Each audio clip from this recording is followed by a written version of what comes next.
All right, introduce yourself, please. Gabriel Diaz. Been here since 1972, here in the United States, from the Philippines. All right. Is there anything else you want? All right, let's start with the first question, starting with your family background. Uh-huh. What was it like growing up in the Philippines? It's been a while. That was back in the 70s, so it's different. Yeah, I mean, it's more carefree. There's less responsibilities compared to here. Of course, that was back when I was like 16 years old. I moved in about 16, 17-year-old when I came up here. Mm-hmm. Do you remember where you were born and raised? In Manila, Philippines, the capital itself. Huh. Uh-huh. And how many were in your family during this? We're five. I've got four sisters, and I'm the only guy. And plus my parents, so a total of seven. We live pretty comfortably. I mean, comfortably, reasonably comfortably. Not in the upper tier, not in the lower tier, but just right in the middle. Mm-hmm. And what did your family do for a living? My father worked in the bank, and my mother was a real estate broker. She also did some other ventures to get going, or as other income. Otherwise, you and your sisters never did any work on the Philippines? No. As a matter of fact, it's not like here where teenagers tend to find work for extra income. In the Philippines, if you're in the middle class, chances are you don't work.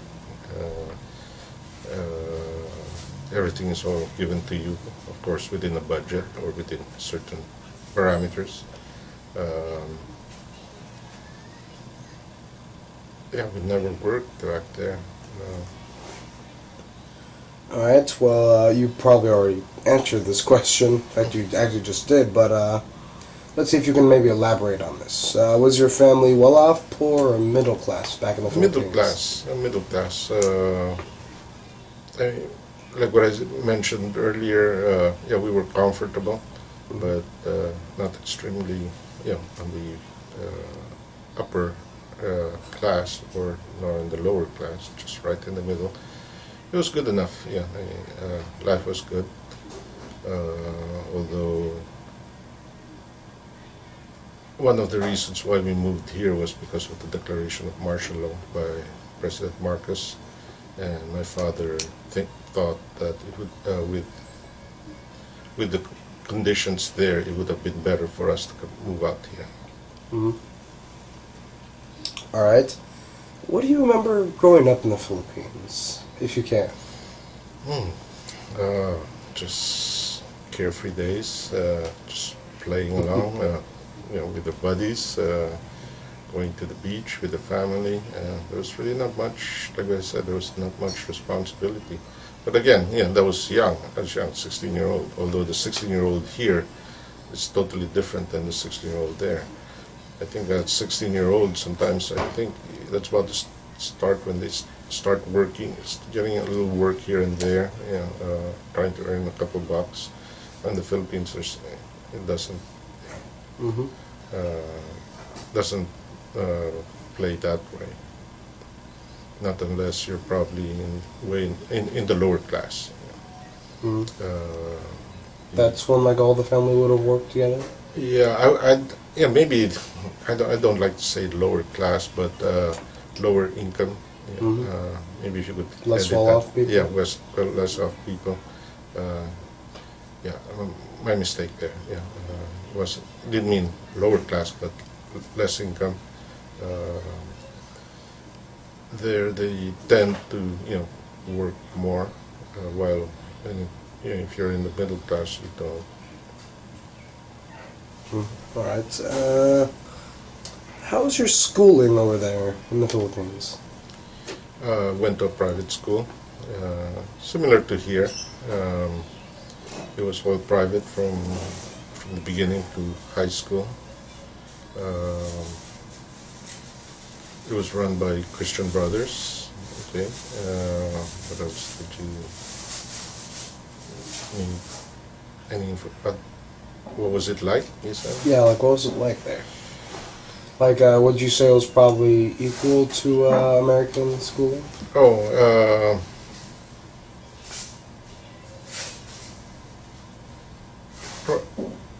I think it is more intense there. Here you have the liberty to, or the option of choosing your classes, how easy you want the load to be, or how heavy, or how challenging.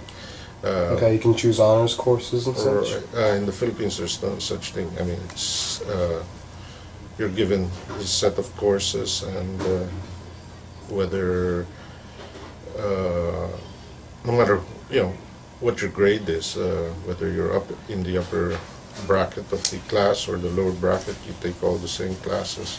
You just didn't have an option.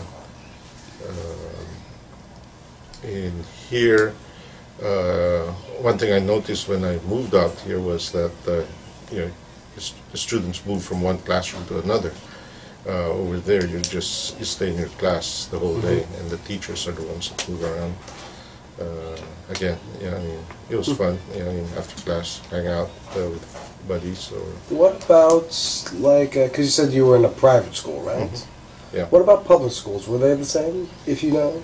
I really don't know, because never really ventured into that.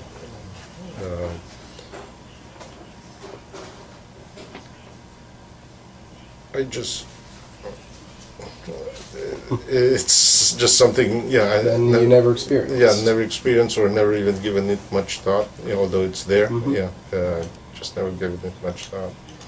And I know this is probably hard to think back all the way then, but what were your plans and goals while you were in the Philippines when you were going to school? Like, what did you want to be? If you can remember.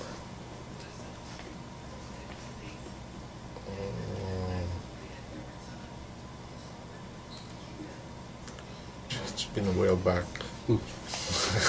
Yeah, after all, you said it was like, what, the 70s? Yeah, the 70s. You're talking almost 40, 50 years there, or 40 years. Really, there was no, nothing. You didn't know what you wanted to be? No, not yet. Yeah, it was just all fun and games. I mean, I guess we were just pampered out there. We had maids in the house that lived in to take care of our personal needs. We had a driver that would take care of our personal needs too. Although, I mean, you can drive out there, but I mean, mostly you got the driver there for the family. So it's just carefree, yeah. And going back to why your family moved, what was life like living during the Marcos regime? We were there only for about a year and a half, but so nothing too serious happened yet. It was like what they said. The martial law of the Philippines was not like a typical martial law where you see military literally running around, controlling. It was still. It was just more of a front to consolidate power under one person. That was the only purpose of the martial law. Otherwise, it was just purely civilian run, but power was just one, on the top. Well, it has been also a way of life of it's who you really know there that would move you up the ladder, and more so during the martial law regime. The more you know, and the higher you know. Kind of reminds me of one of the books we read in our class, actually. Yeah. And last one for family background. Do you remember how different was life in the Philippines compared to life in the U.S.? Here, you have to pretty much fend for yourself. I mean, take care of your own needs. You're more independent. Over there, you're dependent on your parents. They give you the money to do what you want. Here, as you grow older, I mean, there's still some dependency on the parents, but the kids here are more geared towards independency. In the Philippines, their kids can stay with the parents even after they're married, 30, 40 years old. Sometimes they're still there with the parents, with the kids. That's just the way how life is out there. And now we're going on to leaving the Philippines. Why did you, well, I mean, you already told me, but was there any other reasons why you chose to leave the Philippines? Well, it was just no choice. I mean, you didn't want to possibly be... it was just the instructions or the directions are... this is my wife. Hold on. Hello. This is Alberto Rucha's nephew doing a project. Yeah. Hi, what's your name? Nice to meet you. My name is Franklin Clark. Franklin. Yes, Franklin. Nice to meet you. So you just edit this thing? Yeah, I can edit it. Okay. Alright, and what were your motivations while leaving the Philippines? I'm sorry? Your motivations. What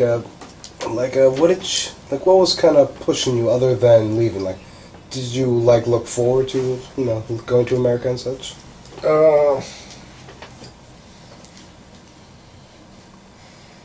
I really didn't have much chance to think about it because... you said you only had a year?